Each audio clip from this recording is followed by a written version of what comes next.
Kami berkumpul bersama-sama dalam tempat ibadah ini untuk mengucapkan puji syukur kepadamu atas pertolonganmu. Ya, kami sampai detik ini masih bernapas, tubuh jiwa roh kami sehat, segar bugar, terpelihara oleh Tuhan. Amin. Kami berbakti dan kami akan mendengarkan firman-Mu.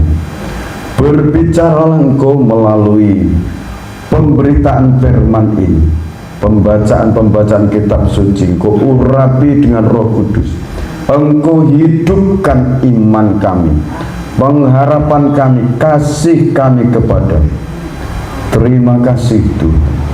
Kirimkan para malaikatmu berkemah di sekeliling kami, dan urapan Roh Kudus double porsi untuk mengurapi kami hambamu.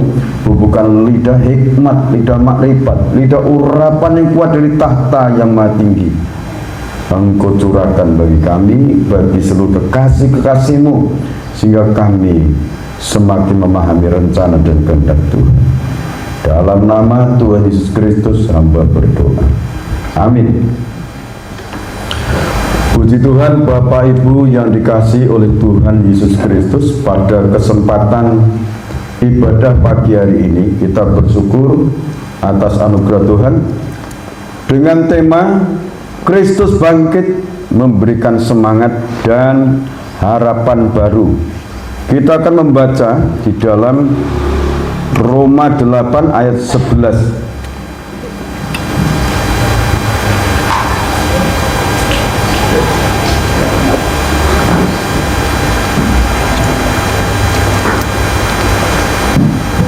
Ya, silakan dibaca. Roma pasal 8 ayat yang ke-11. Begini bunyi firman Tuhan. Dan jika roh Dia yang telah membangkitkan Yesus dari antara orang mati diam di dalam kamu, maka Ia yang telah membangkitkan Kristus Yesus dari antara orang mati akan menghidupkan juga tubuhmu yang fana itu oleh Roh-Nya yang diam di dalam kamu. Amin, saudara. Ini Roh Allah. Dalam Kejadian pasal 1, Roh Allah itu melayang-layang di atas permukaan air. Jadi ini Roh Allah yang maha besar, maha sempurna. Pada waktu ini kondisi bumi campur baur, gelap gulita. Saya tekankan, Roh Allah melayang-layang di atas permukaan air. Kejadian 1 ayat 3. Coba Kejadian 1 ayat 3 ini sering kita baca supaya membangun iman kita. Silakan. Begini bunyi firman Tuhan. Berfirmanlah Allah, jadilah terang, lalu terang itu jadi. Jadi Allah berfirman, jadilah terang, maka terang itu jadi. Perkataan Allah, firman Allah itu dierami oleh Roh Kudus. Jadi antara firman dan Roh Kudus itu kerjasama. Roh itu menghidupkan kondisi dunia yang gelap gulita. Kejadian 1 ayat 1 sampai 3 ini. Allah berfirman, jadilah terang, maka terang itu jadi. Amin. Kalau saudara menghadapi situasi kehidupan dalam hidup kita ini, kondisinya campur baur, gelap gulita, bingung mau melakukan apa, bagaimana untuk memutuskan masalah hidup ini, saudara berbicara yang positif. Tuhan pasti menolong hidupku.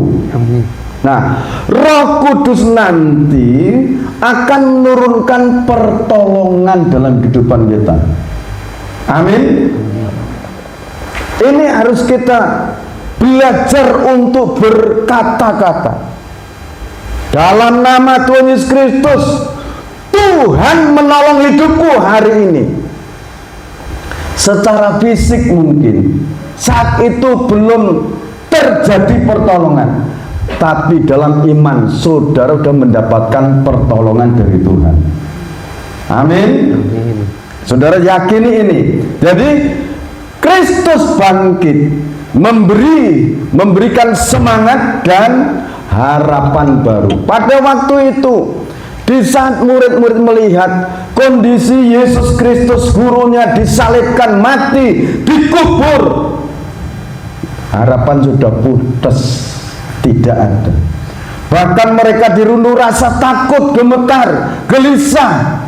Itu Injil Yohanes pasal 20 ayat 19 sampai 20 sampai 23 ya. Begini bunyi firman Tuhan, Yohanes pasal 20 mulai dari ayat yang ke-19. Ya. Yesus menampakkan diri kepada murid-muridnya. Ketika hari sudah malam, pada hari pertama minggu itu, berkumpullah murid-murid Yesus di suatu tempat dengan pintu-pintu yang terkunci, karena mereka takut kepada orang-orang Yahudi. Ya, terus? Pada waktu itu datanglah Yesus dan berdiri di tengah-tengah mereka dan berkata, "Damai sejahtera bagi kamu." Ya, terus? Dan sesudah berkata demikian, ia menunjukkan tangannya dan lambungnya kepada mereka. Murid-murid itu bersukacita ketika mereka melihat Tuhan. Setelah Yesus Kristus menurunkan damai sejahtera lewat perkataannya, dan setelah itu menunjukkan tangan dan kaki, lambungnya yang berlubang paku, lambung yang ditusuk dengan tombak itu, murid-muridnya itu ceria, bersukacita. Murid-muridnya ceria, sukacita. Karena apa? Yesus Kristus disalibkan mati untuk menebus dosa-dosa umat manusia, untuk menghapus dosa-dosa umat manusia. Dia dikuburkan, hari yang ketiga dia bangkit, dia hidup. Amin. Dalam Injil Matius juga mengatakan, malaikat mengatakan, Yesus telah bangkit dari kubur. Kenapa kamu mencari di sini? Kamu mencari kubur ini. Dia telah bangkit, dia telah hidup. Jadi kalau kita berkumpul sekarang ini, kita ini bukan menyembah Yesus yang mati, tetapi menyembah Yesus yang mati dan hidup. Matinya itu berguna untuk menebus, menghapus dosa-dosa kita. Hidupnya, bangkitnya untuk membenarkan iman kita bahwa dia itu juru selamat. Itu kan ayatnya dalam Roma 4. Ya, kita baca supaya pelajaran ini menjadi bagian kita. Roma 4 ya, dari ayat 23. Roma pasal 4 mulai dari ayat yang ke-23. Begini bunyi firman Tuhan. Kata-kata ini, yaitu hal ini diperhitungkan kepadanya, tidak ditulis untuk Abraham saja, tetapi ditulis juga untuk kita, sebab kepada kita pun Allah memperhitungkannya. Ya, terus? Karena kita percaya kepada Dia yang telah membangkitkan Yesus Tuhan kita dari antara orang mati. Ya, terus? Yaitu Yesus yang telah diserahkan karena pelanggaran kita dan dibangkitkan karena pembenaran kita. Yesus Kristus dibangkitkan dari antara orang mati untuk membenarkan kita yang percaya. Kita untuk mengatakan Yesus Tuhan itu tidak salah, karena dia itu Tuhan dan Juru Selamat.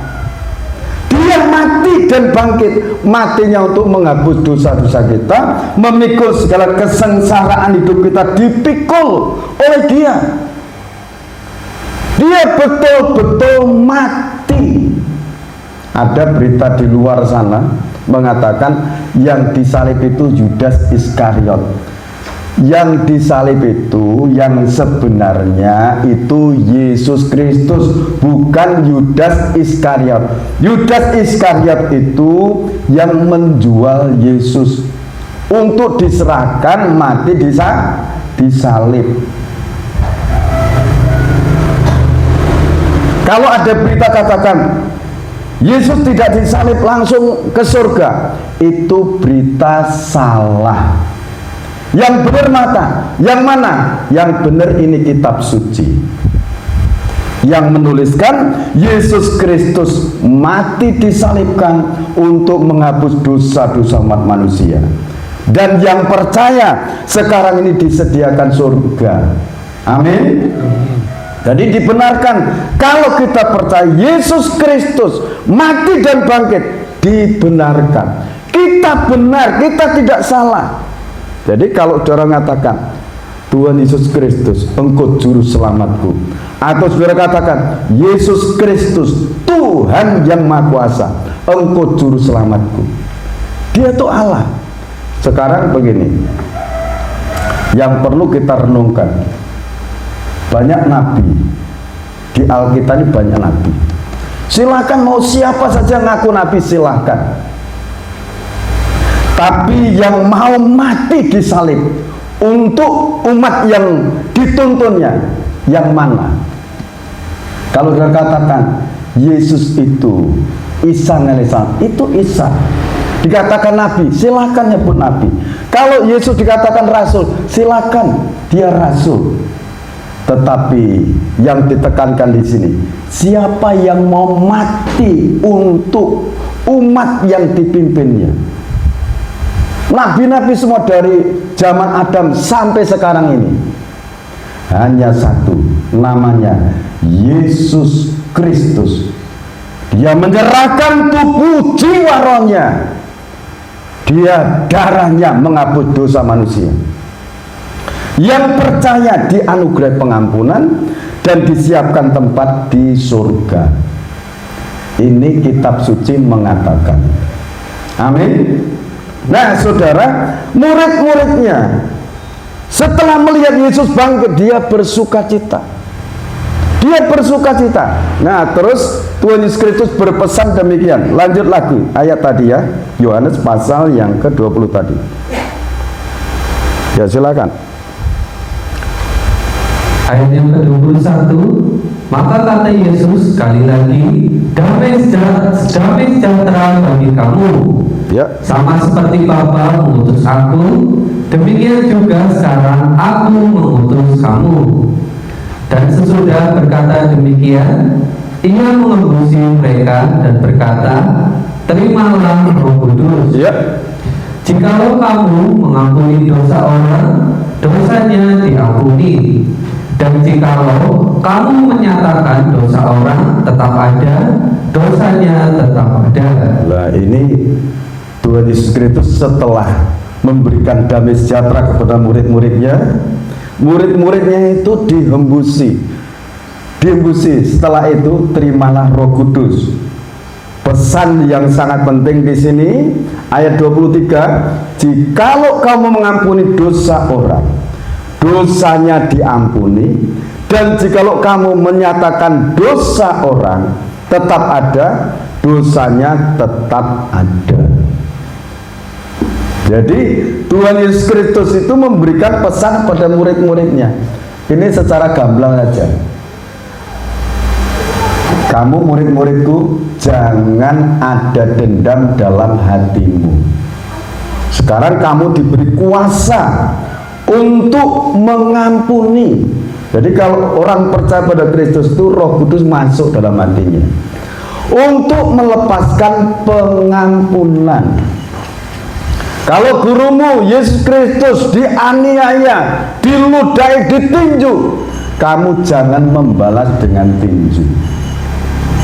Jangan dendam dengan mereka. Ini ada kata di balik itu. Kalau kamu nanti diberi kuasa, dipermuliakan, jangan sampai kamu dendam dengan orang yang menganiaya aku, menyalibkan aku. Ini bahasa bebasnya.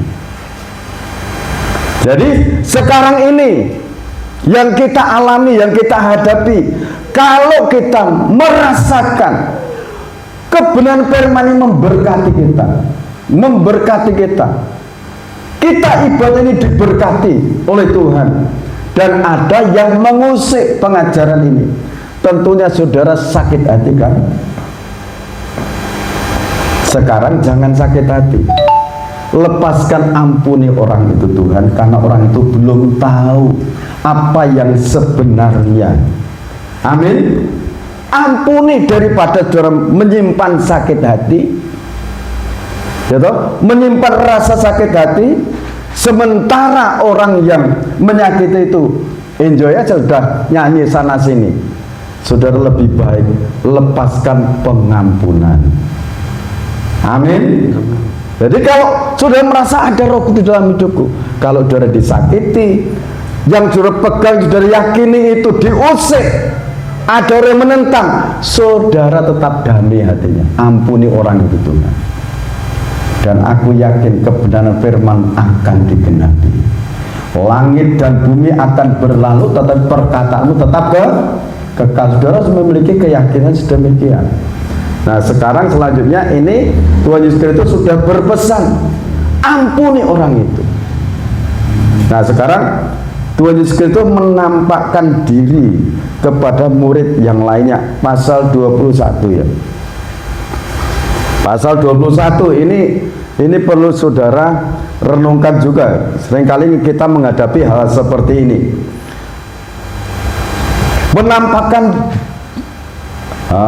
Yesus menampakkan diri kepada murid-muridnya di pantai Danau Tiberias. Ayat 1. Kemudian Yesus menampakkan diri lagi kepada murid-muridnya di pantai Danau Tiberias, dan ia menampakkan diri sebagai berikut. Ya. Di pantai itu berkumpul Simon Petrus, Thomas yang disebut Didimus, Nathanael dari Kana yang di Galilea, anak-anak Zebedeus, dan 2 orang muridnya yang lain. Kata Simon Petrus kepada mereka, "Aku pergi menangkap ikan." Kata mereka kepadanya, "Kami pergi juga dengan engkau."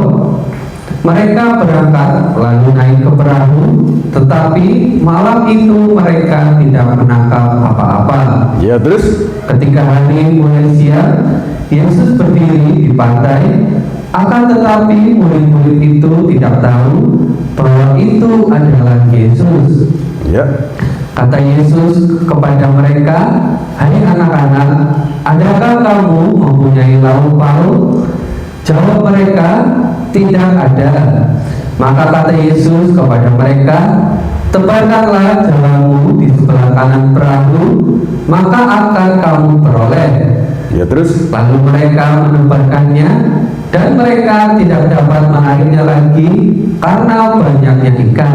ya saudara, murid-muridnya itu aslinya penjala ikan di tempat-tempat yang sangat rawannya dengan kematian.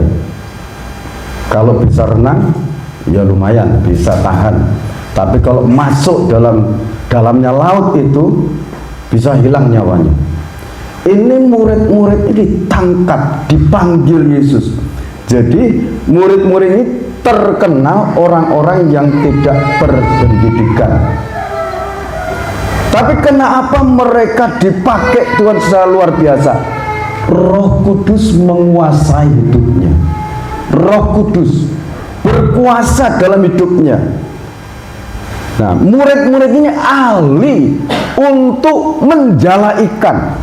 Tetapi malam itu mereka tidak mendapatkan apa-apa. Pagi-pagi Yesus di pantai itu, dia katakan, "Anak-anak, adakah padamu lauk pauk?" Mereka menjawab, "Tidak ada." Yesus katakan, "Tebarkan jalamu ke sebelah kanan."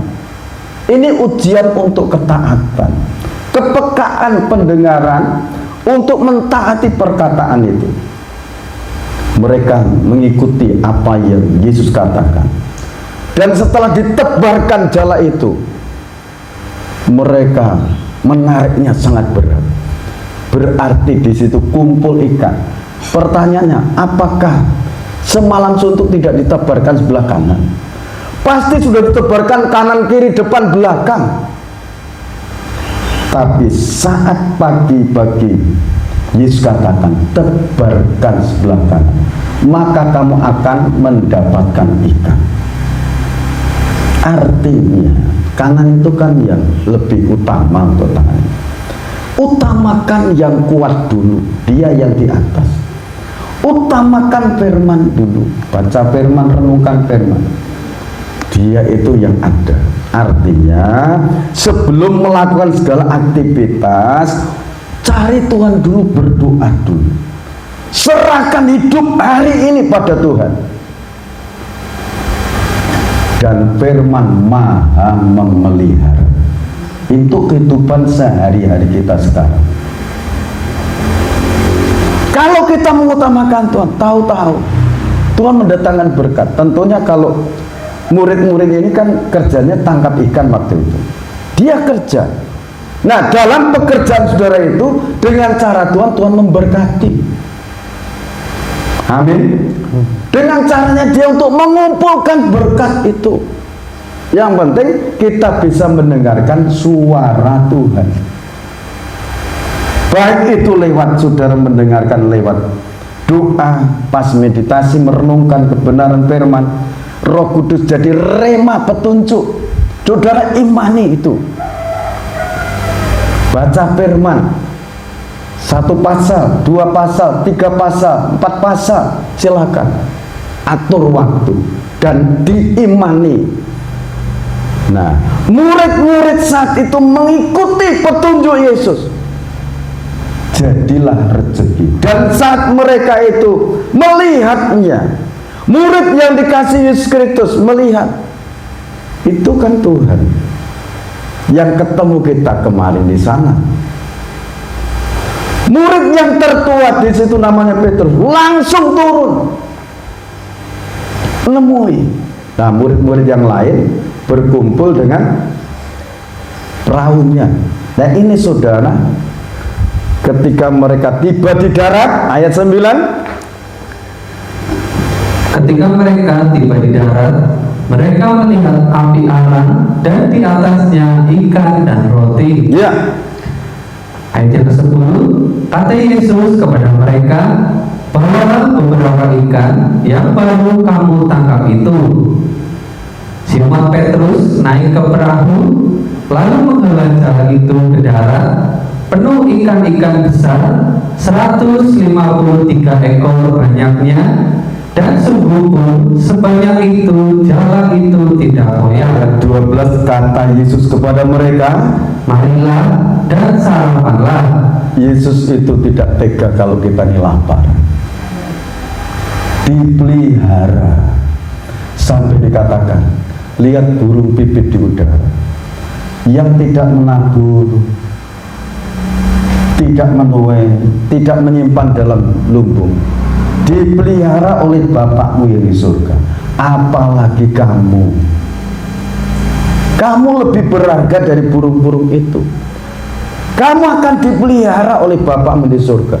Jadi kalau kita ini percaya pada Kristus, Dia itu maha memelihara. Sebab itu 1 Petrus pasal 5 ayat 7 kita baca dulu. Ya, silakan. 1 Petrus pasal 5 ayat yang ke-7, begini bunyi firman Tuhan, serahkanlah segala kekhawatiranmu kepadanya, sebab Ia yang memelihara kamu. Amin. Serahkan apa yang kamu khawatirkan, dibawa dalam doa. Tuhan Yesus, kami serahkan ini, masa depanku, usahaku, pekerjaanku dalam tangan Tuhan. Kalau sudah diserahkan, kami percaya Tuhan menolong hidupku, menolong keluargaku, anak-anakku, masa depanku Tuhan tolong. Amin. Diserahkan. Dari murid-murid ini sudah disediakan makan. Sebelum mereka sampai di darat, Yesus sudah menyediakan. Ini api dari arang itu lebih bagus untuk bakar itu. yang ibu-ibu, bapak-bapak yang ahli masak itu, masak dengan arang itu lebih bagus. Sudah disediakan makanan, Yesus maju ke depan, ayat yang ke-13, mengambil roti dan memberikannya kepada mereka. Demikian juga ikan itu, makan bersama. Betapa indahnya kalau dalam hidup kita di pagi-pagi Tuhan Yesus Kristus ngajak sarapan dengan kita. Ini sarapan loh, disediakan oleh Tuhan. Tidak usah khawatir untuk hidup ini mengenai hari esok. Tuhan Maha memelihara. Amin. Serahkan usahamu, pekerjaanmu, masa depan. Tidak usah khawatir, tidak usah bimbang. Tuhan tolong kita. Nah, setelah mereka kenyang, penanggung jawab kelompok itu siapa? Petrus. Ayat 15, sesudah sarapan, Yesus berkata kepada Simon Petrus, Simon, anak Yohanes, apakah engkau mengasihi aku lebih daripada mereka ini? Ini ayat 15 ya. Jawab Petrus kepadanya, benar Tuhan, engkau tahu bahwa aku mengasihi engkau. Kata Yesus kepadanya, gembalakanlah domba-dombaku. Mana ini? Lanjut. Yohanes pasal 21 tadi. Kata Yesus pula kepadanya untuk kedua kalinya, Simon, anak Yohanes, apakah engkau mengasihi aku lebih daripada mereka ini? Jawab Petrus kepadanya. Ayat yang ke-16 ya. Jawab Petrus kepadanya, benar Tuhan, ya, engkau tahu bahwa aku mengasihi engkau.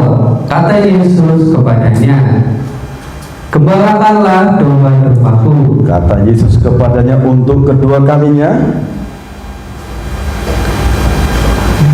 Kata Yesus kepadanya untuk ketiga kalinya. Mohon maaf, Simon, anak Yohanes, apakah engkau mengasihi aku? Maka sedih hati Petrus karena Yesus berkata untuk ketiga kalinya. Mengapa hatinya sedih? Sebelum ayam berkokok, Petrus sudah mengkhianati Yesus 3 kali. Itu Yesus katakan, ingat dia. Diingatkan. Sekarang pertanyaan yang ketiga membuat hati Petrus sedih. Apakah engkau mengasihi aku? Dan ia berkata kepadanya, Tuhan, engkau tahu segala sesuatu. Engkau tahu bahwa aku mengasihi engkau. Kata Yesus kepadanya, gembalakanlah domba-dombaku. Ya, jadi pertanyaan ini juga untuk kita. Apakah engkau mengasihi aku, anak-anakku? Bagaimana jawab kita? Benar Tuhan, aku mengasihi engkau. Kalau ditanya terus, Tuhan kau yang tahu dasar hatiku, sampai sumsum kau tahu persis Tuhan. Coba toh, di dalam Ibrani pasal 4 ayat 12 dan 13 kita baca bahwa di hadapan Tuhan ini tidak ada sesuatu yang tersembunyi. Ibrani pasal 4 mulai dari ayat yang ke-12, begini bunyi firman Tuhan, sebab firman Allah hidup dan kuat dan lebih tajam daripada pedang bermata dua manapun, ia menusuk amat dalam sampai memisahkan jiwa dan roh, Ya terus, sendi-sendi dan sumsum. yang dilidik toh, sendi-sendi sumsum diselidik, diberkati. Amin. Terus Ia sanggup membedakan pertimbangan dan pikiran hati kita, dan tidak ada suatu makhluk pun yang tersembunyi di hadapannya, sebab segala sesuatu telanjang dan terbuka di depan mata Dia, yang kepadanya kita harus memberikan pertanggungan jawab. oh haleluya. di hadapan Dia itu tidak ada yang tersembunyi. Amin. Semuanya terbuka. Kalau Tuhan itu melihat sampai sumsum sendi-sendi dilihat, jiwa roh kita dilihat, tidak ada yang tersembunyi. Nah, kalau demikian, apa yang harus kita lakukan? Kita harus bertanggung jawab di hadapan Dia. Apa yang kita katakan, apa yang kita lakukan, biarlah semua bisa memuliakan nama Tuhan. Amin. Amin. Murid-murid sekarang bersuka cita. Kenapa? Juru selamatnya hidup. Petrus diberi kepercayaan, gembalakanlah domba-dombaku. Artinya, kalau sekarang ini kita saling melayani, saling memperhatikan, saling mengingatkan mengenai iman harap kita kepada Tuhan. Jangan meninggalkan Tuhan Yesus Kristus sebagai Tuhan dan Juru Selamat. Juru selamat, tukang gawe keselamatan. Selamat dunia akhirat. Amin. Nah, sekarang kalau saudara bersuka cita, dasarnya apa? Nah, ini firman-nya nih. Yohanes 20 ayat 27 sampai ayat 29. Yohanes pasal 20 ayat yang ke-27, begini bunyi firman Tuhan. Kemudian ia berkata kepada Thomas, Ya. taruhlah jarimu di sini dan lihatlah tanganku, ulurkanlah tanganmu dan cucukkanlah ke dalam lambungku, dan jangan engkau tidak percaya lagi, melainkan percayalah. Thomas menjawab dia, ya Tuhanku dan Allahku. Ya. Kata Yesus kepadanya, karena engkau telah melihat aku, maka engkau percaya. Berbahagialah mereka yang tidak melihat namun percaya. Ya. Dasarnya mana, saudara? Sekalipun secara fisik kita belum melihat, secara mata ini belum melihat Yesus Kristus, tetapi dalam batin kita, iman kita, Dia itu Allah yang menjadi manusia, mati disalibkan untuk menghapus dosa-dosa manusia. Dia dikuburkan, bangkit pada hari ketiga, membenarkan iman kita. Amin. Sekarang berbahagialah engkau, mereka yang tidak melihat namun percaya. Thomas bersukacita, ya Tuhanku dan Allahku. Ya Thomas, kamu sudah melihat aku baru percaya. Saudara percaya hari esok ditolong Tuhan? Dasarnya ini, aku belum melihat hari esok, tetapi aku percaya Tuhan menolong hidupku. Roma 10 ayat 9 sampai 11. Roma 10 ayat 9, begini bunyi firman Tuhan. Sebab jika kamu mengaku dengan mulutmu bahwa Yesus adalah Tuhan dan percaya dalam hatimu bahwa Allah telah membangkitkan Dia dari antara orang mati, maka kamu akan diselamatkan. Jadi hatinya percaya bahwa Yesus itu Tuhan dan Allah telah membangkitkan dari antara mati, membangkitkan Dia dari antara mati, maka kamu akan diselamatkan. Dosanya dihapus, diberikan keselamatan, perlindungan, jaminan untuk masa depan, baik di akhirat maupun di surga sudah disediakan tempat di sana. Karena dengan hati orang percaya dan dibenarkan, dan dengan mulut orang mengaku dan diselamatkan. jadi hatinya percaya dan mulutnya mengaku Yesus itu Tuhan. Kalau bukan Tuhan, dia tidak akan bangkit. Tetapi karena dia Tuhan, dia bangkit dari antara orang mati. Kalau percaya demikian, dosamu dihapus, dianugerahi keselamatan. Karena kitab suci berkata, barang siapa yang percaya kepada Dia tidak akan dipermalukan. Kamu akan ditolong, tidak akan dipermalukan. Kamu akan disembuhkan, kamu akan dibela Tuhan. Masa depanmu itu Tuhan yang menjamin, bukan kamu yang menjamin Tuhan, tetapi Tuhan yang menjamin hidup kita. Haleluya. Amin. Hidup kita, masa depan kita dijamin oleh Tuhan. Sekarang ayat ini ya, tidak akan dipermalukan. Sudah Ibrani 11 ayat yang ke-6. Ibrani 11 ayat 6. Ibrani pasal 11 ayat yang ke-6. Begini bunyi firman Tuhan, tetapi tanpa iman tidak mungkin orang berkenan kepada Allah. Terus, sebab barang siapa berpaling kepada Allah, ia harus percaya bahwa Allah ada dan bahwa Allah memberi upah kepada orang yang sungguh-sungguh mencari Dia. jadi kalau saudara mau datang ibadah, mau datang berdoa, percaya Allah itu ada di sini, ada di tempatmu, ada di mana engkau mau berdoa. Di mana engkau ada, di situ Allah menyertai hidupmu. Amin. Amin. Amin. Kalau Allah itu selalu ada, terus kita mau bagaimana? Hidupnya harus benar. Jangan melakukan dosa, jangan melanggar kebenaran. Haleluya. Amin. Nah sekarang Ibrani 2, Ibrani pasal 2 ayat 17 dan 18.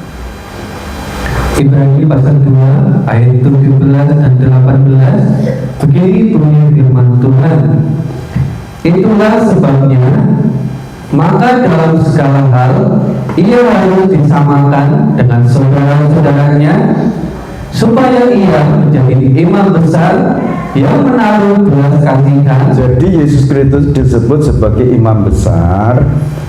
Dia tidak membawa darah anak domba, darah lembu, tidak, tetapi membawa darahnya sendiri untuk menghapus dosa dunia. Penuh belas kasihan, ya. Coba diulang ini ayat ini, bagian ini, supaya ia menjadi imam besar yang menaruh belas kasihan dan yang setia kepada Allah untuk mendamaikan dosa seluruh bangsa. Jadi matinya bukan untuk satu bangsa dan seluruh bangsa yang percaya dosanya dihapus tadi. Terus, sebab oleh karena ia sendiri telah menderita karena pencobaan, maka ia dapat menolong mereka yang dicobai. amin saudara. Dia itu disalib karena pencobaan, menderita dia, maka ia dapat menolong mereka yang dicobai. Kalau saudara mengalami cobaan sekarang, ini ayat coba baca lagi, sebab oleh karena ia sendiri telah menderita karena pencobaan, maka ia dapat menolong mereka yang dicobai. Dia dapat menolong kita yang mengalami pencobaan, yang mengalami himpitan, kesesakan hidup. Dia, Yesus, sanggup menolong kita. Ini ayat hidup. Maka ia dapat menolong mereka, maka ia dapat menolong saudaranya mengalami cobaan, sampai dia menyerahkan nyawanya, sampai dia dibangkitkan. Dia ada sekarang. Sebab itu Kristus bangkit, memberikan semangat dan harapan baru. Dia ada, selalu ada. Kalau dia mau berdoa di rumah, percaya Tuhan kau ada di sini. Utarakan isi hati. Awal doa demikian, kuasa darah Yesus Kristus ampuni dosa-dosaku. Kuasa darah Yesus Kristus ampuni dosa-dosaku. Kuasa darah Yesus Kristus bersihkan tubuh jiwaku. Saudara akan diberikan iman yang teguh oleh kuasa darah Kristus. Tuhan Yesus Kristus memberkati kita semua. Kita renungkan, dengarkan firman-Nya. Dan ketika mereka sedang makan, Yesus mengambil roti, mengucap berkat, memecah-mecahkannya, lalu memberikannya kepada murid-muridnya dan berkata, ambillah, makanlah, inilah tubuhku. Kita makan di dalam nama Tuhan Yesus Kristus.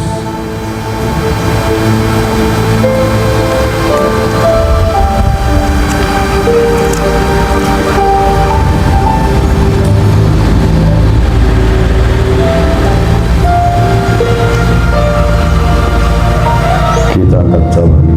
Sesudah itu ia mengambil cawan, mengucap syukur, lalu memberikannya kepada mereka dan berkata, minumlah kamu semua dari cawan ini, sebab inilah darahku, darah perjanjian yang ditumpahkan bagi banyak orang untuk pengampunan dosa. Kita akan minum dalam nama Tuhan Yesus Kristus.